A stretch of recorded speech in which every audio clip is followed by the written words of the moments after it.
Earth system scientists and climate scientists are getting seriously nervous. The planet is changing faster than we have expected. Johan Rockström is an Earth system scientist who pioneered the planetary boundary framework that defines the 9 Earth processes regulating the resilience and stability of the entire planet.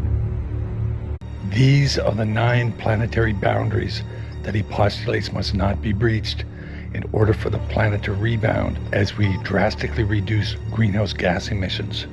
Climate change, greenhouse gas emissions and radiative forcing, introduction of novel entities, stratospheric ozone depletion, increase in atmospheric aerosol loading, ocean acidification, modification of biochemical flows, phosphorus cycle, nitrogen cycle, fresh water change, green water, blue water, land system change, change in biosphere integrity, functional integrity, genetic diversity. His work is at the leading edge of Earth system science and summarizes where we are, what the science tells us, and where we must go. What his research tells us is that we have led the planet to a precipice beyond which there may be no turning back for centuries, where a dystopian landscape leaves the planet uninhabitable for humans and vast amounts of species in the span of 1 generation. We are, despite years of raising the alarm, now seeing abrupt changes are occurring in a way that is way beyond the realistic expectations in science. We've reached 1.2 degrees Celsius of global mean surface temperature rise, the warmest temperature on Earth over the past 100,000 years. We have just scratched on 1.5 degrees Celsius as an annual mean in 2023. But what worries us most is this. We are starting to see an acceleration of warming over the past 50 years caused by us humans. As if this was not enough, we're seeing bigger and bigger invoices being sent by the Earth system onto societies across the entire world in droughts, floods, heat waves, disease patterns, human reinforced storms scientifically attributed to human-caused climate change. And this is happening at 1.2 degrees Celsius of global mean surface temperature rise, and we're following a pathway that takes us to 2.7 degrees Celsius, and we've had a 10,000 year period where our civilizations have developed, where we've had an enormous privilege of a planet at 14 degrees Celsius plus minus 0.5 degrees Celsius. That's the Holocene since we left the last ice age. And so far, Mother Earth has been so forgiving.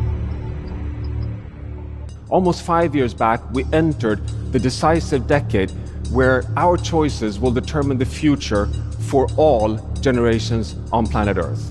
What you see here is the hockey stick of fossil fuel burning in red and deforestation in yellow. Is it this tremendous climate forcing that has caused the 1.2 degrees Celsius climate crisis so far? The answer is no.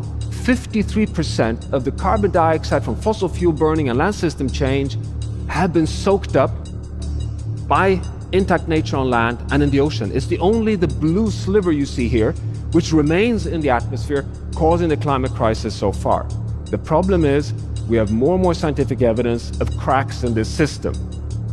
Land absorbs 31% of the carbon dioxide from our greenhouse gas emissions. We have more and more scientific evidence across so much research that the boreal forest in Canada or the temperate mixed forest in Germany and Russia are starting to lose their carbon uptake capacity.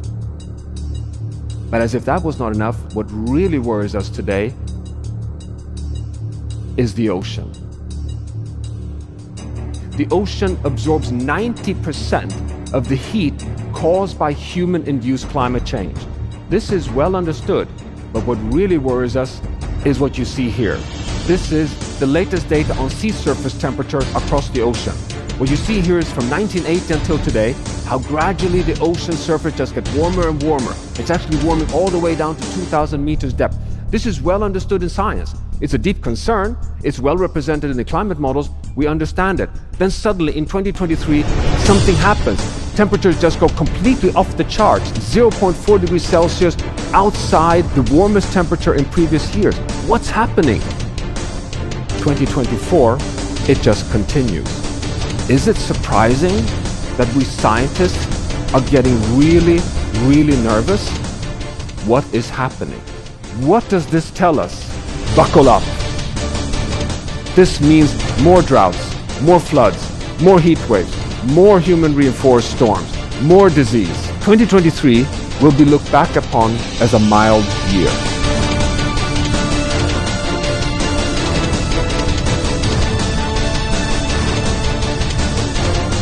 Linear change is no longer an option. The only option is exponential change. We know that the only currency that matters is speed and scale. The window is rapidly closing. It's our choice that we're facing today.